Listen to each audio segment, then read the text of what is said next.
This morning's Dharma talk is titled The Bodhisattva Vow and the Marriage Vow. I thought it might be appropriate to talk about that. So right after a marriage. So the Bodhisattva, Bodhi means awakened or sane, and Sattva is a Sanskrit word that means a being, a sane being. Someone who's no longer at war with anything, anywhere. No more war. And the vow that we receive, observe, as when we get married is, in our tradition, is very similar. Maybe not exactly, but it's a very similar thing. So the 4 vows that we all, if you were in the room this morning when we did the sutras, the 4 vows that we read in Japanese, Sino-Japanese, and English. And these are recited in Vietnamese traditions and Chinese traditions and so on. So it's not just specific to Japanese forms, Soto Zen. Beings are without number, I vow to liberate them all. That's a pretty big statement. I vow. So the idea of liberating all beings is not to go out with each being and kind of monkey with their business and do this, don't do that, that's right, this is wrong, you shouldn't do that, shouldn't do that. It's not that relative kind of thing. It is done right here, right in your heart. It's done. First, make friends with this. Make friends with this, and then you don't have any enemies. Then you don't have anybody who is difficult. They may be difficult to themselves, but you don't necessarily have a problem with them. Even if they're in the midst of warfare or attacking you or something, or having problems with you or shaking their fist at you. It's not that you wouldn't run away. It's not that you wouldn't pop them one. We're not living up to some kind of standard or ideal where you lay on yourself some kind of trip that you're always peaceful, you never have problems with anything. This is not the Bodhisattva vow. If you think it is, yeah, you're wrong.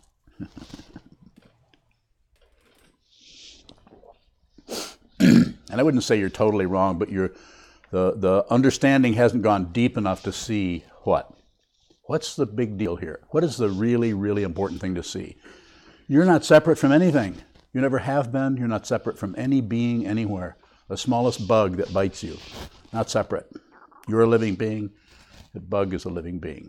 Probably until he bites you, and that's probably the end of that for one of you. So let me read those vows. Beings are without number, I vow to liberate them all.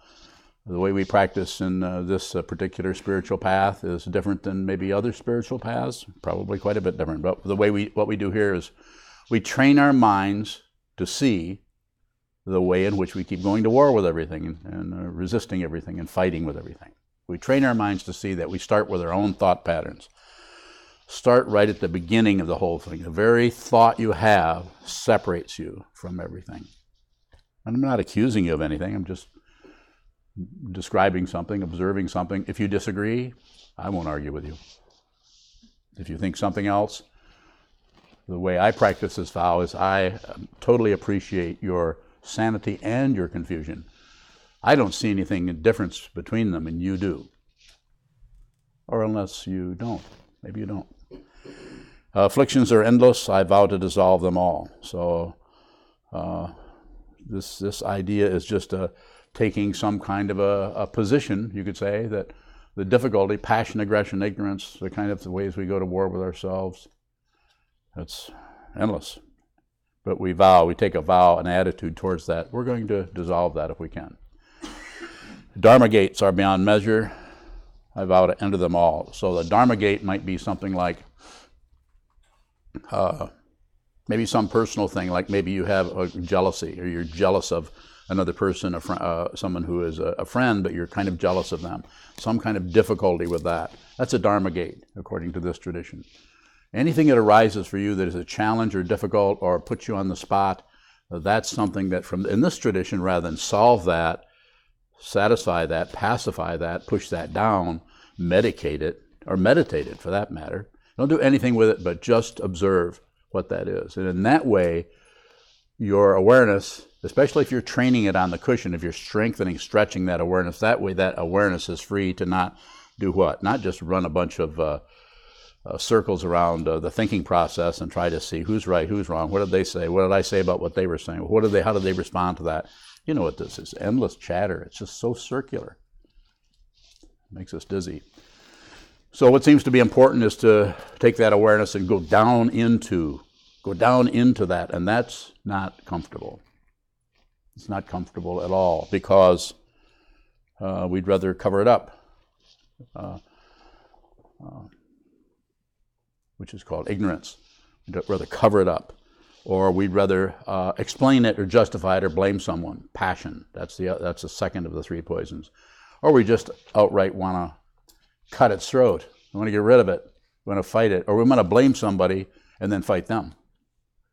Warfare, all the time. Dharma gates are beyond measure. I vow to enter them all. So anything that arises for you as a difficulty is a Dharma gate for you from this point of view. And not here to market or promote anything. Don't do much advertising. But you come here for whatever reason, you're here. It's my job to sit up here and talk about stuff. That's what I'm doing. And it's not about belief. I often say to people when I give talks, and I give several a week, don't believe anything I say, don't disbelieve anything I say. I'm not asking you to believe anything. If you say, I don't believe that, I'd say, all right, I wouldn't argue with you. Because to be with all things is actually to allow people to be who they are. It's an amazing thing to actually, you might say, the ego might say, well, yeah, but shouldn't I? I mean, they're wrong, and they're going to make mistakes. Shouldn't I step in? No. Mind your own business. If you mind your own business, which means sitting down and seeing what your mind actually is, so you can see what your business actually is. Your business is actually the sense fields. How this feels, how this looks, how this tastes, how this sounds. That's your business. That's your anchor in reality until the time in which this body collapses and that vanishes. By the way, when that happens, you don't vanish. What hasn't appeared can't vanish. The way of the Buddha is unsurpassable. In this tradition, we say it's just a way of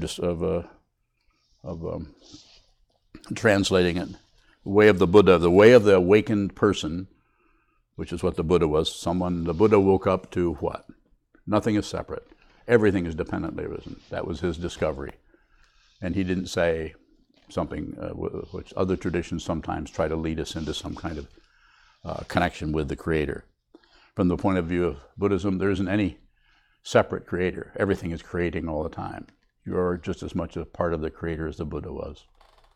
Not to be believed. Again, not to be believed. Not about belief. Belief seems to be a position that we take because we don't know what else to do.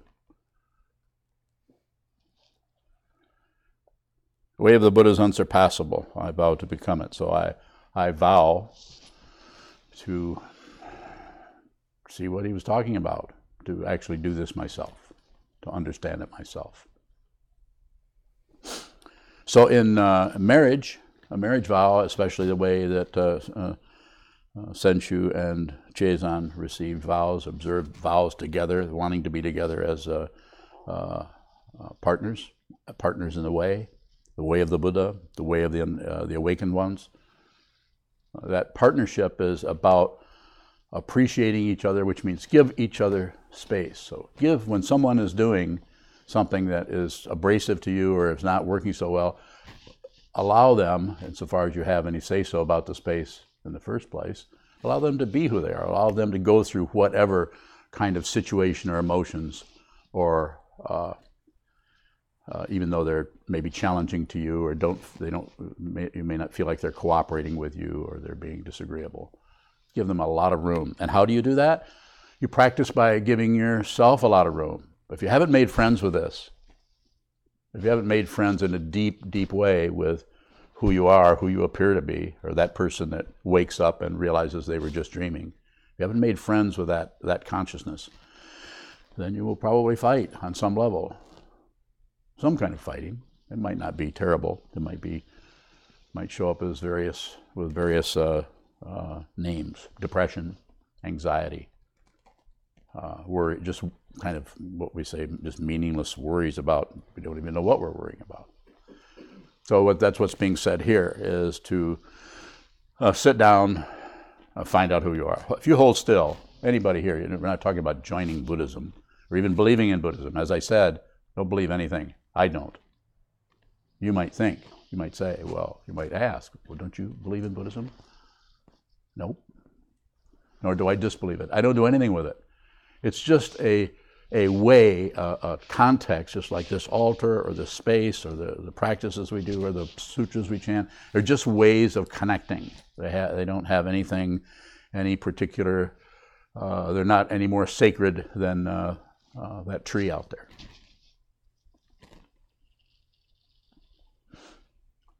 So don't believe or grasp or hang on or attach yourself to anything. And don't disbelieve or reject or separate yourself from anything. This is observing the Bodhisattva vow. This is actually the marriage vow that was recited yesterday. And it's not like a promise so much as it's like, I'm going to do this. It's not like I promised to do this. No, it's I'm doing this now. I'm doing it right now. I'll do it later. No, now I'm doing it right now. Moment by moment by moment, as if there are such a thing as moments. Certainly looks that way. So it's very challenging in a marriage situation, as it is with a teacher-student. Those of you who are students of mine know how difficult it is to relate to a teacher. Especially a mean and cranky one. I'm not quite as cranky as Chezan's dad, though.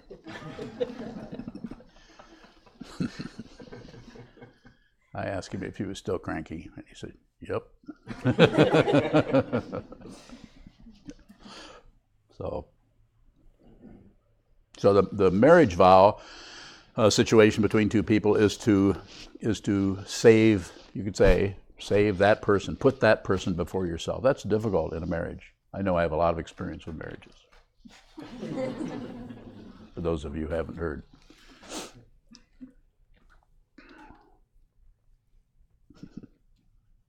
So it's very important to put the other person first. This doesn't mean that you have to agree with everything they say, but you could, the words I like to use are communicate. Don't shut down and go away, but communicate.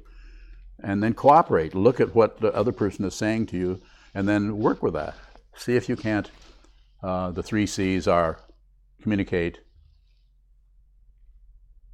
cooperate, compromise. I used to say compassionate, but then I got corrected so many times. People would say, that's not a word. So I'll use compromise. So in other words, work with the other person. They're coming out of their causes and conditions, their how they've been raised, what they've been taught, what they've agreed upon that they've been taught, what they've rejected that they've been taught, and also not to mention all of the things coming out of beginningless time. Beginningless time means you've been here for a long time as a human being. I'm not taking away your birth time leading up to this present time, but it goes further back than that. And that's not something I believe. Nor do I disbelieve it. It makes it a lot. Contemplate that. If you don't remember anything I say, remember what did I say?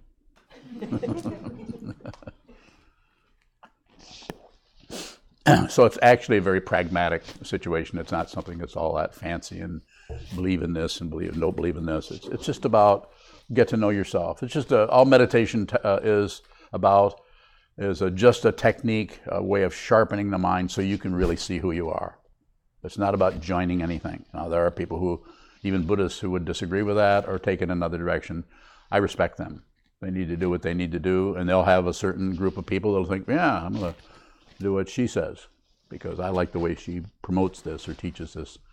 It's the same thing with all the different religions. Everybody has a different interpretation of what some apparently pretty important or knowledgeable or clear person at one time said, and then people attach to that.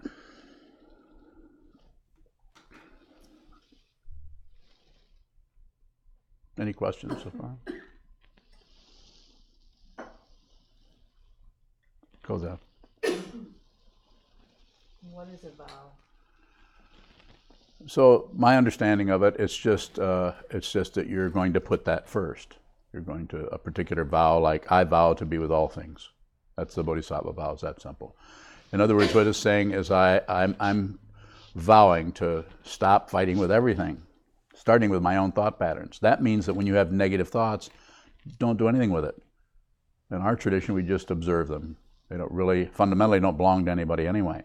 But that needs to be seen through the awareness rather than something you believe or disbelieve.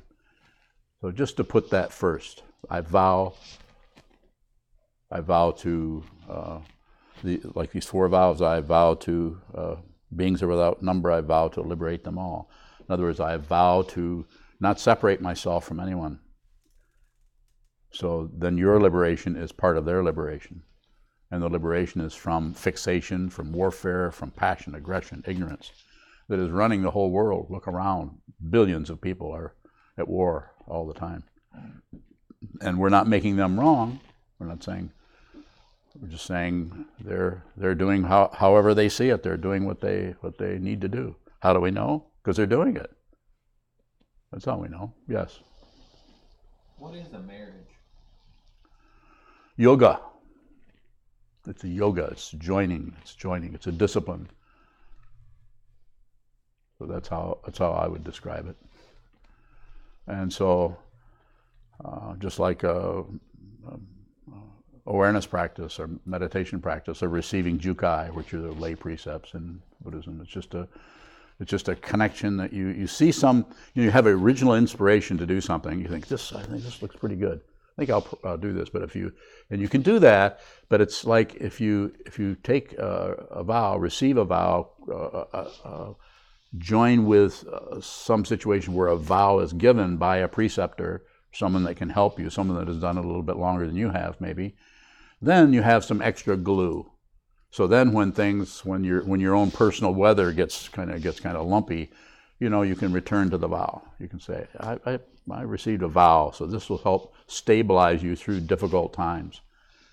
Just like in a marriage, if you're in a relationship, if you're married, there's more of a chance, regardless of how you observe the vow, there's more of a chance you're probably going to go through the thick and thin parts, maybe longer. And in this situation, it's pretty strong. It does not mean that if you're married in this way, that if you in 3 months, 3 years, probably not 3 months, but that you somehow can't stay together anymore. Especially if you do it, just do the very best you can. We don't know what causes and conditions everyone has to go through. Some people have really difficult physical things that happen. Some people are just fine for most of their life, and then suddenly, when they're in their 30s or just some random arbitrary age, just suddenly start having really intense depression, and we no way to find out what that is. Our scientific situation, they're always trying to, but you'll notice that quite often, if they can't find out what's causing it and unplug it, they find a way to cover it up. And that's what opiates are doing. They're covering up people's difficulty, the pain or suffering or something. Of course, the downside of opiates is quite extreme, which I had a good conversation with Samantha and Nick about that yesterday. So, further questions? I can keep talking. I like to talk. Yes? Description or definition of belief? And, yes, I can. Describe whether you would distinguish belief from the condition of being convinced. Being convinced? Yes. Okay, that's good. I like that. I'll do that in another talk. That might be easier. Catch me later. That's a very good question. So, the belief is, the kind of the knee-jerk thing is you have some proof, you have partial evidence about something, and you might think, well, what do you believe? Well, I believe this and this, or I don't believe that, or I believe this. But quite often, it's just partial evidence. We don't really have. That's kind of why we do believe certain things, is we want a reference point. We're sick of kind of being in outer space about it and not knowing, and so we just say, well, I'm gonna say that this is it, and we would attach to that. Or we'd go the other way. Oh, I don't believe that. That's also belief. Disbelief is just another form of attachment or belief, or thinking something's true without knowing for sure. And so being convinced of something would also be belief, because you're using someone else's argument or someone else's display of knowledge, or their, some people get quite dithyrambic, to use the fancy, impassioned kind of way of talking about something. They're very charismatic, and extremely magnetic, and we listen and we think, when then we compare it or we contrast it with our way of feeling, I don't feel that confident about this, and we listen to them and say, well, they do. Well, I'm gonna put all my ducks in their boat. Is that word? Don't put your ducks in the same boat. Yeah, we'll use that. So it's that kind of thing, and so I would say that's why it's so challenging for any of us, if you notice, to be in a situation where your mind is not resolved about anything in particular. So you have it's called basically openness. Some people might say, well, that's wishy-washy, and you need to have opinions and have ideas, and you need to. And I'm not saying you don't, but right now you're listening to me. I get to say what I want to say. And the way it looks to me from being here longer than probably anybody in this room, it looks like it's a really good thing to not take a position for or against anything. I mean, if you really need to take a position, eventually it'll get so extreme that you won't resist it. It'll be choiceless. You'll have to leave Florida. You'll have to. Something will get so overwhelming that it's not about belief or disbelief. You'll just do that. That's why I often say, when somebody asks me about receiving precepts, I say no. And the word gets around after a while. It says, well, even if you ask him, he's going to say no. And I say no to almost everybody, not everybody. I have a way of kind of telling whether someone is, how sincere they are. But if they're just kind of checking it out, if they're not sure about it, then I would say, go think about it some more.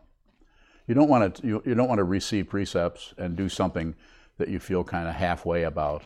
You think, oh, maybe I'll try this, or maybe I'll try that. Not a good idea. So therefore, sometimes people ask me 6 or 7 times. And even then, I recently had somebody ask me, and finally I said, okay, you can receive precepts. And then 6 months later, 7 months later, they decided they didn't want to do this anymore, went somewhere else. And I wish them well. They didn't do anything wrong. It's just their way of working with the situation. I was only here to help them. You can't help someone unless they give you permission. And I was here to help him. I was him as long as I had permission. I could, but then he said, no longer. I don't be your student anymore. So he left. And that's his, he didn't do anything wrong. I was sad about it because I felt like I could have helped him. And because of his particular dynamic, he's probably watching this. This is not a compliment, by the way, what I'm about to say. Just to let you know, I don't compliment anybody. Well, once in a while.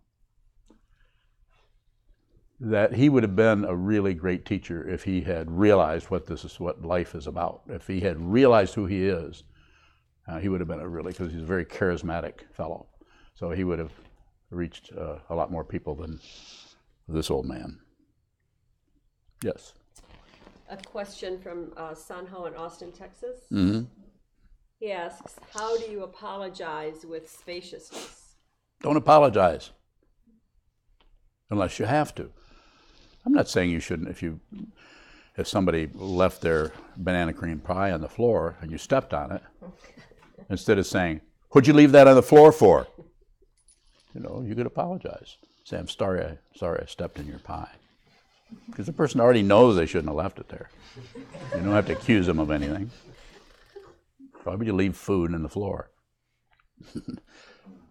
Yeah.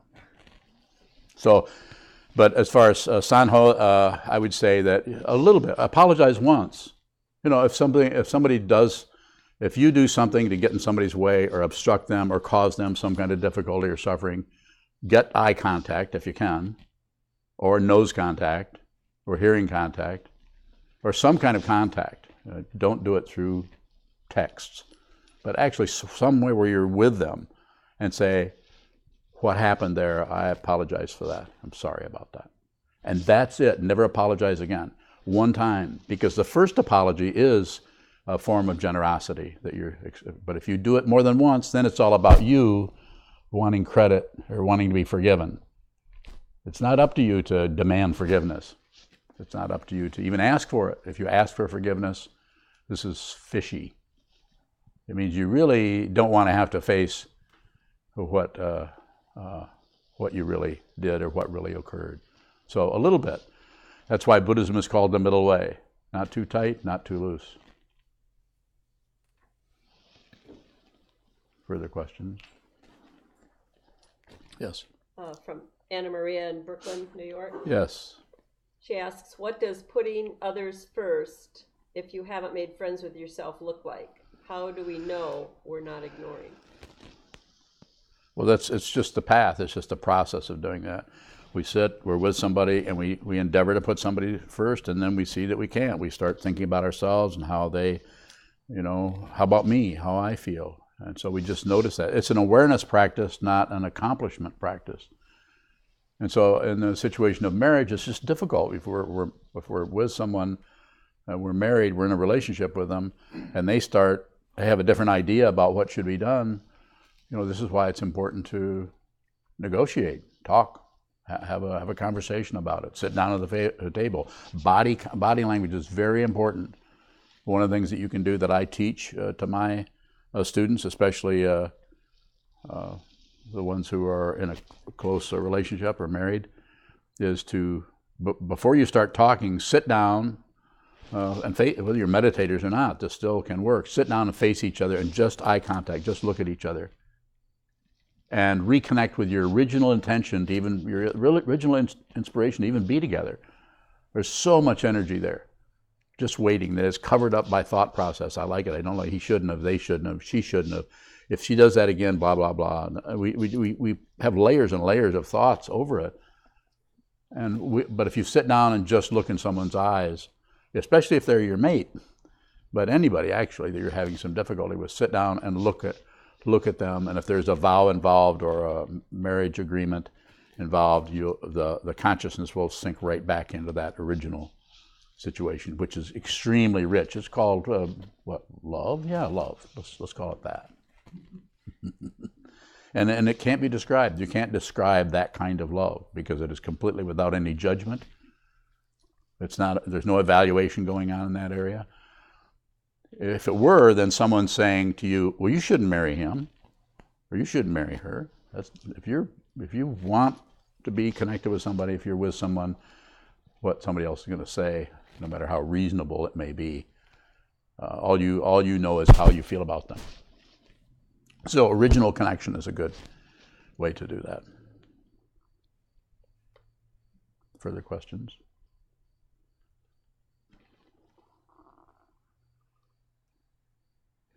Senchu. What's the difference between putting someone before yourself and trying to be someone who puts others before themselves? I think you've already said it. It's an identity thing. If you're trying to show up as somebody really kind and generous person, you're already saying that's probably going to be showing up for you. And if it's not showing up for you, it might be showing up to the other person. It's just an identity thing. Sometimes we'll meet someone who is always helping others, and we feel there's something suspicious about it, fishy, but we're not sure what it is because they are really helping people. But then we see there's another kind of motive, running down there. They want to be a person who helps.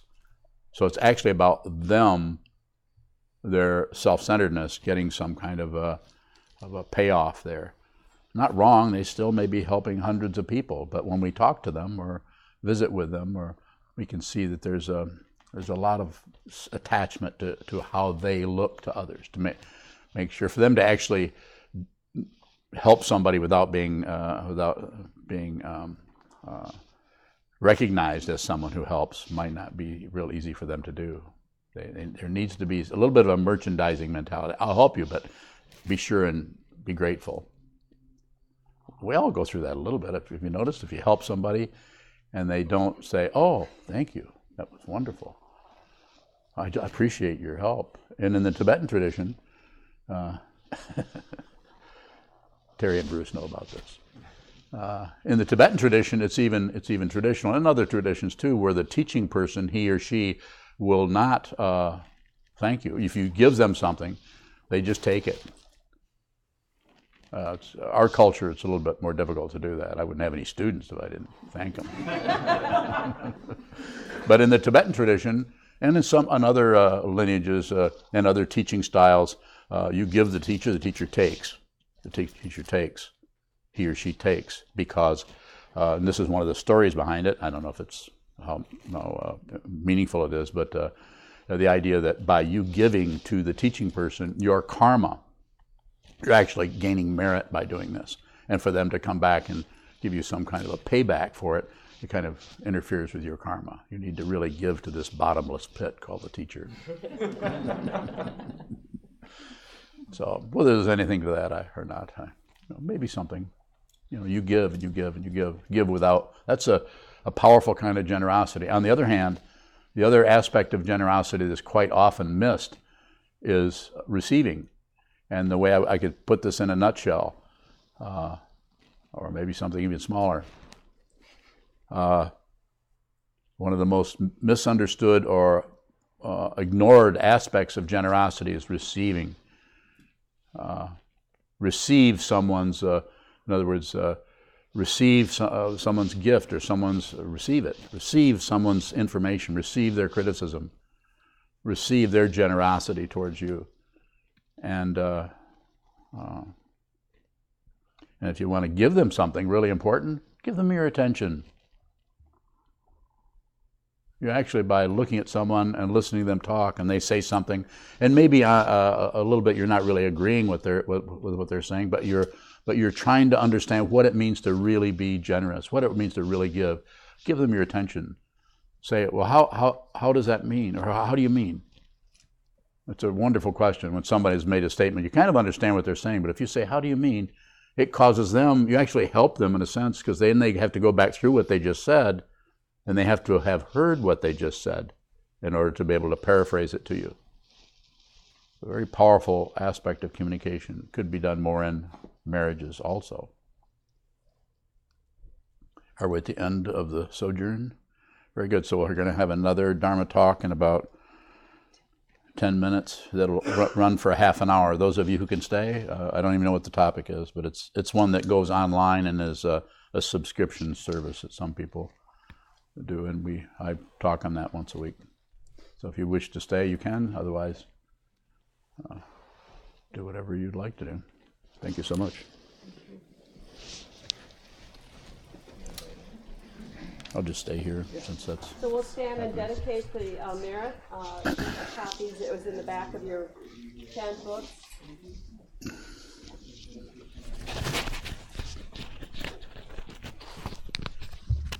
And I would like to call your attention, we do have donation boxes in the hallway, so if you do find this inspiring in the work that we do here, please help us financially. We also receive donations online as well.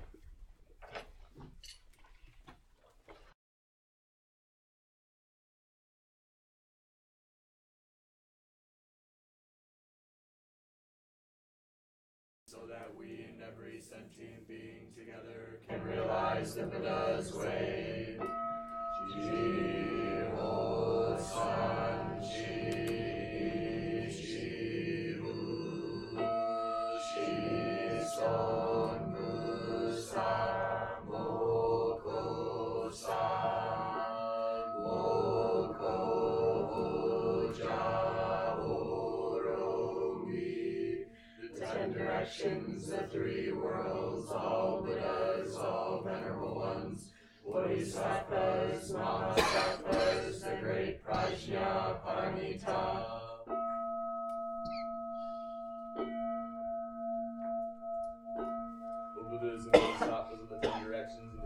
times, please hear us. Please come down out of light and protect Sokukoji Buddhist Temple Monastery, our Sangha, families, friends, and visitors. Heal everyone who's unhappy, sick, or suffering, and fill them with light.